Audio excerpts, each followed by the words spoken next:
Welcome to our YouTube channel know homeopathy and here Samriddhi Sharma is here to guide you. और आज की video में मैं आपसे बहुत ही important medicine that is silicea terra वो डिस्कस करने वाली हूँ। और ये जो मटीरिया मेडिका की बहुत इंपॉर्टेंट दवाई है।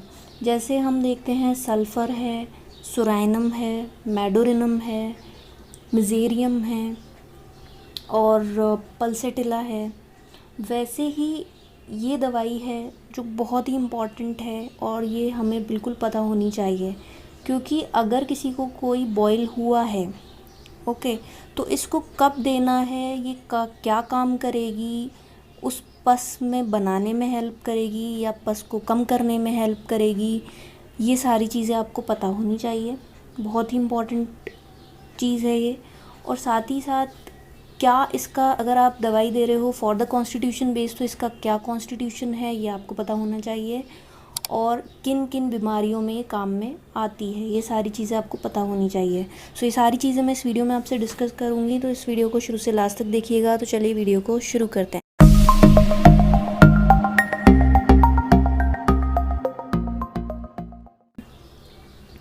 सो फर्स्ट ऑफ ऑल यहाँ पर आप देख सकते हैं कि मैंने यहाँ पे लिखा हुआ है सोरिक डायथिसिस।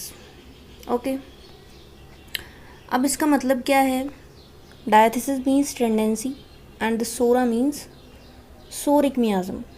तो जिसने सोरिक मियाज़म देख रखा है, उस पर मैंने वीडियो बना रखी है, तो जिसने भी उसको देख रखा है उसको समझ में आ गया होगा कि अब symptoms are very much clear. आपके सामने सोरा की पिक्चर क्रिएट हो गई होगी। अब आप अंदाज़ा लगा सकते हैं कि साइलीशिया का मरीज़ कैसा है। क्योंकि जब भी मैं बताती हूँ तो उसमें मैं बताती हूँ कि अगर ये डायथिसिस आ गया तो ये मियाज़म कवर हो गया, यानी कि मरीज़ ऐसा दिखेगा, उसका मेंटल भी क्लियर हो गया आपके दिमाग में, उसका फिज़िकल भी क्लियर हो गया। तो एक चीज़ तो क्लियर हो गई सोरा आते ही कि इसको क्या है, ठंड से दिक्कत है, aggravation from the cold and amelioration is from the warm. Okay, there is assimilation problem. जो आप देखोगे सोरा में एसिमिलेशन प्रॉब्लम है, वो साइलीशिया में एसिमिलेशन प्रॉब्लम है, बिकॉज सोरिक मियाज़म आ गया, सोरिक डायथिसिस है। Okay, so there is lack of assimilation. और क्वालिटी क्वांटिटी फूड में दिक्कत नहीं है कुछ भी, लेकिन इसकी बॉडी में एसिमिलेशन की दिक्कत है, क्योंकि द मियाज़म इज़ सोरा। अब आप बोलोगे कि सोरा तो हर किसी में होता है, but I am discussing here the prominency. Okay, जैसे हमने सारी दवाइयाँ देखी तो उसमें प्रोमिनेंट क्या है। If we are discussing the merc sol, the prominent is the syphilitic miasm. Psora तो होगा ही, but syphilitic miasm is prominent. Okay, किसी दवाई में साइकोटिक प्रोमिनेंट होता है, इसमें सोरिक प्रोमिनेंट है। Weak and the legs muscles, क्यों? क्योंकि खाना खाया, बॉडी को लगा नहीं, एसिमिलेशन हुआ नहीं ढंग से, ठीक है, तो पता भी नहीं चला कि खाया था कि नहीं खाया था, तो भूख भी ज़्यादा लगती है, और भूख ज़्यादा लगती है लेकिन बॉडी पे शो नहीं होता। So at that time you have to remove the psoric miasm. जब तक सोरा पीछे रहेगा बैकग्राउंड में, तब तक वो मरीज़ की बॉडी पे खाना दिखेगा नहीं। इसीलिए weak and the legs muscles are present, मतलब कमज़ोर जो मांस होता है, थुलथुला टाइप का। Okay, weak muscle is in the silicea. तो आपको बहुत ही क्लियर पिक्चर आ जानी चाहिए दिमाग में। सोरिक डायथिसिस मींस ये तरीके का मरीज़ है। जैसे मैंने कल आपसे सल्फ़र डिस्कस की थी, तो जिन्होंने वो नहीं देख रखी है वो जाकर देख लो कि सल्फ़र में भी किंग ऑफ एंटी सोरिक मेडिसिन है। तो सोरा की कितनी ब्यूटीफुल पिक्चर उसने कवर की है, वैसे ही यहाँ पे भी ब्यूटीफुल पिक्चर सोरा की साइलीशिया ने कवर की है। तो चलिए आगे चलते हैं। Here you can see that constitution is very much clear. Now constitution which suffer from deficient nutrition, okay, कि खाना न्यूट्रिशन की प्रॉब्लम हो रही है बॉडी के अंदर, पर ये नहीं है कि वो मरीज़ खा नहीं रहा या फिर वो अच्छा खाना नहीं खा रहा जिसमें विटामिन्स, मिनरल्स, प्रोटीन्स नहीं है, कार्बोहाइड्रेट नहीं है, वो सब तरीके का खाना खा रहा है, but there is deficient nutrition is showing over the body because there is imperfect assimilation. So you have to remove this imperfect assimilation problem of that patient. ठीक है, कि deficient nutrition body show कर रही है खाने में कोई दिक्कत नहीं है, ना ही खाने की क्वालिटी ख़राब है, ना ही क्वांटिटी ख़राब है, बट फिर भी एसिमिलेशन की प्रॉब्लम है। That's why the patient is showing the सोरिक constitution. Okay, अब सोरा में क्या होता है, ओवर सेंसिटिवनेस अपने को देखने को मिलती है। फिजिकली और मेंटली दोनों तरीके की ओवर सेंसिटिवनेस है, ठीक है। रेकाइटिक, द चाइल्ड इज़ रिकाइटिक, ठीक है। रिकेट्स देखने को मिलेंगे आपको with the large head, open fontanelles and sutures, much sweating overhead and distended abdomen. यानी कि हम देखेंगे कि यहाँ पर पीईएम की कंडीशन आ गई, प्रोटीन एनर्जी मैल न्यूट्रिशन की कंडीशन आ गई। जो आप पीएम में पढ़ते हो, पीईएम, वो आप देख सकते हो साइलीशिया में मिल रही है। The child is rachitic and with the large open head, with the large head that's having the open fontanelles and sutures, and the sweating is present over the head. And when you see the sweating, आपके दिमाग में आएगा कि sir पे sweating सबसे ज़्यादा होती है कैल्केरिया ग्रुप में, कैल्केरिया कार्ब में, but silicea is next to it, जिसमें सर पे बहुत ज़्यादा पसीने आते हैं। तो अगर किसी को सर पे बहुत ज़्यादा पसीने आ रहे हैं तो you should think about the calcarea also, and you should think about the साइलीशिया also. Okay, तो यहाँ पर हमने ये देख लिया। नाउ अब क्या है, बोन्स वीक हैं। Rachitic is patient and the bones are weak, weak ankles हैं और चलने में दिक्कत होगी, slow in learning to walk. कई बच्चे होते हैं जिनको देर से चलना आता है, बिकॉज देर से चलना इसलिए नहीं आ रहा उनको, दिमाग उनका थोड़ा वीक है इसलिए, because the bones are weak, weak ankles are weak. अगर आप उनको ऐसी दवाई दे दोगे जो उनकी ये कंडीशन को रिमूव कर दे, so they are the good learners also. Okay, अब हम देखें, हमने सोरा में देखा था कि सोरा जो पेशेंट होते हैं सोरा के, उनको बहुत ज़्यादा ज़िद्दी होते हैं वो, ठीक है, हठी होते हैं। तो आप देखो साइलीशिया भी ऑब्स्टिनेट है, हेड स्ट्रॉन्ग है, ज़िद्दी है। और जो लोग ज़िद्दी होते हैं उनको कॉन्स्टिपेशन की बहुत ज़्यादा तकलीफ़ रहती है। तो आप देखोगे कि कॉन्स्टिपेशन, जो भी मेडिसिन में मेंटल में ज़िद्दी आ गया, वो कॉन्स्टिपेशन की बहुत ही अच्छी दवाई है। अगर आपने ये बात नोट नहीं करी है तो आप जाके देख सकते हैं अपनी मटीरिया मेडिका में, ठीक है। Desire to be magnetized which ameliorate, this is also a very good line, that is desire. मैंने बताया है कि डिज़ायर, अवर्जन्स अगर कुछ हैं तो आपको बिल्कुल ऐसे की ऐसे याद होने चाहिए। तो यहाँ पर आप देख सकते हैं मैग्नेटाइज की डिज़ायर है। मैनी पीपल आर थिंकिंग कि मैग्नेटाइज का मतलब क्या होता है। मैग्नेटाइज का सिंपल सा मतलब ये होता है कि अगर मैं हूँ तो मेरी तारीफ़ होनी चाहिए, मेरे काम की तारीफ़ होनी चाहिए, मेरी प्रशंसा होनी चाहिए, मैंने जो काम किया उसकी तारीफ़ होनी चाहिए। और सिंपल लाइंस में आप ये कह सकते हो कि उस मरीज़ को ऐसा लगता है ही और she should be the centre of attraction and the people should comment on them beautifully. Okay, कि उनकी तारीफ़ होती रहे, they should be the centre of attraction, तो उनको आराम मिलता है।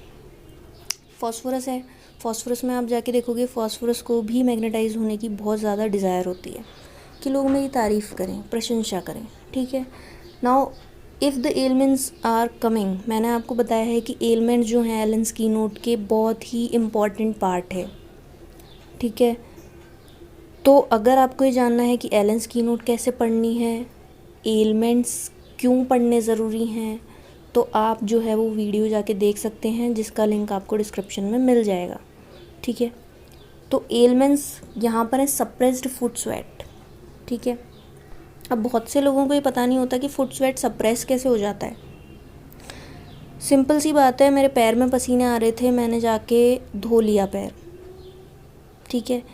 Eight that time I would be good, but थोड़ी देर बाद कुछ सिम्टम आने लग जाएंगे, मेरी तबीयत ख़राब होने लग जाएगी। So elements from suppress foot sweat बहुत सारी दवाइयों ने कवर किया हुआ है। अगर आप उठा के देखोगे, रेपर्टरी देख लो या फिर मटीरिया मेडिका को उठा के देख लो, बहुत सारी दवाइयों ने ये सप्रेस्ड फुट स्वेट को कवर किया हुआ है। किसी को इससे एपिलेप्सी हो जाती है। So the elements that are going to develop from the suppressed foot sweat. One of the medicine is Silesia. And exposing head back to any slight draft air, यानी कि सर एक्सपोज कर दिया, back expose कर दी थोड़ी सी भी हवा से। आप देखोगे कि जैसे मैंने आपको बताया एच एस जो है हीपर सेल्फ, वो भी बहुत अच्छी दवाई है फॉर जो लोग थोड़ी सी भी हवा से एक्सपोज होते ही सिम्टम्स शो कर देते हैं। ठीक है, वैसी ही साइलीशिया है। साइलीशिया को भी ठंड पसंद नहीं है, they gets aggravated from the cold air exposure. और ये बहुत ही इम्पॉर्टेंट चीज़ है कि इनको क्या है, कोल्ड फीट एक्सपोजर से होता है। अगर पैर ढके हुए हैं कोई तकलीफ़ नहीं है, पैर खुले रह गए, हवा लग गई, तबीयत ख़राब हो जाएगी। ठीक है, तो silicea is one of the medicine that gets cold from exposure to of feet. Okay, अब सबसे इम्पॉर्टेंट चीज़ है, आपको पता होनी चाहिए इसका स्वेट कैसा है। सो स्वेट इज़ ऑफेंसिव, बदबूदार पसीने आएंगे मरीज़ को। ठीक है, sweat are very much offensive of the silicea. अब स्वेट जो है वो हो कहाँ पे रहा है, आप देखो हाथ किसी के जो है पसीनों में रहते हैं और बदबूदार पसीना आते हैं पैरों में से, जैसे ही जूते उतारे भयंकर बदबू आई। ठीक है, तो साइलीशिया में आ गया offensiveness of the sweat. Now the vertigo from looking up, silicea and the pulsatilla are the two medicines that have vertigo from looking up. ऊपर देखते ही चक्कर आ जाते हैं। Kalmia and spigelia are the two medicines that have vertigo from looking down. ऊपर देखने से चक्कर आ रहे हैं तो साइलीशिया पल्सेटिला, नीचे देखने से चक्कर आ रहे हैं तो spigelia kalmia. Okay, now chronic sick headache, what do you mean by the chronic sick headache? लंबे समय से अगर सर दर्द हो रहा है वो मतलब होता है, या फिर किसी बीमारी के कारण सर दर्द हो रहा है, दोनों मतलब होता है। लंबे समय से किसी को सर दर्द है और किसी बीमारी के कारण सर दर्द है तो साइलीशिया कवर कर लेती है। सर दर्द जो है वो बैक से आता है, जो ऑक्सीपिट है वहाँ से होता हुआ, और राइट आई में सेटल हो जाता है। So this is a very important thing that you need to remember कि किस दवाई में सर दर्द जो है कहाँ से स्टार्ट हो रहा है और कहाँ तक जा रहा है, उसका एक्सटेंड क्या है और कौन सी आई में सेटल हो रहा है। That's are the very important thing आपको पता होनी चाहिए। अगर आप सिंगोनेरिया देखो, साइलीशिया देखो तो उसमें राइट आई में सेटल हो जाता है। ठीक है, आप स्पाइजिलिया देखो तो उसमें लेफ़्ट आई में सेटल हो जाता है। So these are the important thing. अब इसका सर दर्द जो है वो प्रेशर से और रैपिंग अप वार्मली से आराम मिलता है। गर्म से तो इसको मिलेगा ही बिकॉज सो रहा है। ठीक है, प्रेशर से भी आराम मिलता है। तो प्रेशर से आप देखोगे बहुत सारी दवाइयाँ हैं जो मैं डिस्कस कर चुकी हूँ जिनको प्रेशर से बहुत ज़्यादा आराम मिलता है। So one of them is the साइलीशिया also. ये चीज़ें आपको नोट करनी पड़ेंगी हर जगह कि प्रेशर से आराम मिल रहा है तो बेलेडोना ही नहीं है, बहुत सारी दवाइयाँ हैं जिनको प्रेशर से आराम मिलता है, तो आपको प्रेजुडाइज नहीं होना है। अब इसको जो है प्रोफ्यूज़ यूरिनेशन से भी आराम मिलता है, यूरिन पास करने से भी आराम मिलेगा साइलीशिया को। और एग्रावेशन है draft of air and uncovering the head, यानी कि अगर एक्सपोज्ड हो गया कोल्ड एयर में या फिर ड्राफ्ट ऑफ एयर एकदम से हवा आई उससे एक्सपोज्ड हो गया, अनकवरिंग से एक्सपोज हो गया, तो इसको एग्रावेशन हो जाता है। अब मैंने बताया कि जो लोग ज़िद्दी होते हैं उनको कॉन्स्टिपेशन भी होता है और वो भी भयंकर ज़िद्दी होगा। So the silicea is having the shy stools. Shy stools का मतलब ये होता है कि stool is about to pass but it recedes back. ठीक है, कई मरीज़ आके ऐसे बोलते हैं कि मेरे को क्या है, फ्रेश होने गया और स्टूल पास जैसे होने ही वाला था वो वापस से ऊपर चला गया। ठीक है, तो this is the very important thing. आपको ये समझ आ जाएगा इस चीज़ से कि वो इंसान ज़िद्दी है। Okay, rectum is inactive and the patient applies the great straining and the partly expelled and recedes again, यानी कि थोड़ी सी जो स्टूल है वो बाहर निकलेगी और वापस से ऊपर चढ़ जाएगी।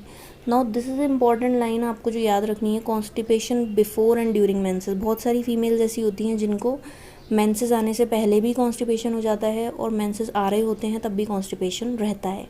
सो ये बहुत ही इंपॉर्टेंट लाइन है जो आपको पता होनी चाहिए। That's why I mention the key points here. And इससे क्या है, मेडिसिन कवर भी हो जाती है। अब मैंने आपको बताया कि बॉयल्स की ये बहुत अच्छी दवाई है, जिनको फुंसियाँ हो जाती है उनकी बहुत अच्छी दवाई है। ठीक है, फुंसियों की बहुत अच्छी दवाई है, बट ये उसमें काम क्या करती है, बहुत सारे लोग इसमें जो हैं कंफ्यूज रहते हैं। तो बहुत ही सिंपल सी चीज़ है। अगर आपको बॉयल जो है रेड दिख रहा है, लाल लाल फुंसी हुई है, तो बेलाडोना बहुत अच्छी दवाई है, क्योंकि उसमें पेन भी होगा, ठीक है, रेडनेस भी है, स्वेलिंग भी है, पेन भी है, हीट भी है, बेलाडोना। ठीक है, पस बन गया, hepar sulph sensitive to touch हो गई वो, अब hepar sulph is sensitive to touch. अगर उसमें ब्लड भी आ गया तो मक्सोल, और उसका जो पस है वो आपको बाहर निकालना है, या फिर पस कम करना है, उसको मैच्योर करना है आपको, फुंसी को, कि इसका जो पस है वो बाहर निकल जाए, तो साइलीशिया। So it has a wonderful control over suppurative process, maturing abscess when desire or reducing excessive suppuration। यानी कि आपको जब चाहिए एब्सेस तब ये मैच्योर कर देगी, या फिर उसमें जो ज़्यादा पस बन रहा है उसको कम कर देगी। So this is the work of the silicea and it's very beautiful work over the boils.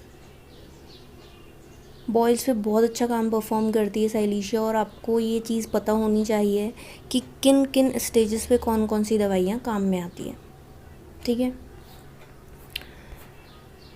अब इसकी जो स्किन है वो बहुत अनहेल्दी है, जैसा हमने सल्फ़र में देखा वैसा नहीं, क्योंकि वो तो बच्चा ही, जो पेशेंट है वो ही अनहेल्दी रहना पसंद करता है, क्योंकि उसको क्या है, अवर्जन टू बाथ है, उसकी सारी कंप्लेंट्स जो हैं एग्रवेट हो जाती है नहाते ही। तो दैट्स नॉट अनहेल्दी।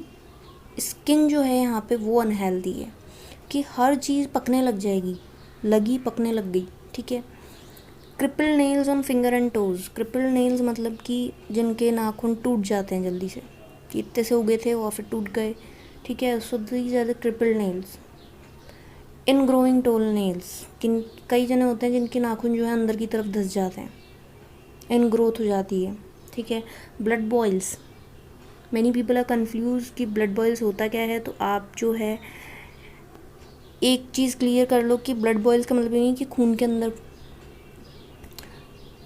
अंदर से फुंसियाँ निकल रही है, ठीक है। ब्लड बॉयल्स का मतलब ये होता है कि जब आप पाम देखोगे तो पाम में रेडनेस देखने को आपको मिलेगी, ठीक है। स्किन जो है वो थोड़ा सा रेडिश डॉट्स शो करेगी, that is the blood boils. Ulcers, fistula has one opening, okay. So आपको ये पता होना चाहिए कि ये जो साइलिशिया है उसका ब्यूटीफुल एक्शन है स्किन के ऊपर, और क्या एक्शन है आपको पता होना चाहिए। वो मैंने बताया कि ये जो बॉयल है उसको मैच्योर कर सकती है, उसको जो उसमें एक्सेसिव पस बन गया उसको कम कर सकती है, ठीक है। तो ये काफ़ी इंपॉर्टेंट चीज़ें थी जो मैंने आपसे साइलिशिया की डिस्कस करी, और अगर आपने ये वीडियो पूरी देख ली तो आपको साइलिशिया मेडिसिन जो है वो क्लियर हो जाएगी। और ये बहुत ही अच्छी मेडिसिन है क्लिनिकल पॉइंट ऑफ व्यू से भी, और अगर आप एग्ज़ाम्स प्रिपेयर कर रहे हो, एग्ज़ाम्स के लिए प्रिपेयर करो तो उसके लिए भी इसमें से बहुत से क्वेश्चंस आते हैं, ओके। सो मैं ये चाहती हूँ कि आप जो है इस वीडियो के बाद सोरा को ज़रूर देखें, सोरिक मियाज़म क्या है उसको ज़रूर देखें। So that's all for the today's video, all the important things I have discussed in the video। और मुझे उम्मीद है आपको ये वीडियो पसंद आई होगी। अगर पसंद आई है तो इसे लाइक करें, शेयर करें और चैनल को सब्सक्राइब करें। Thanks for watching. नो मैं बैक।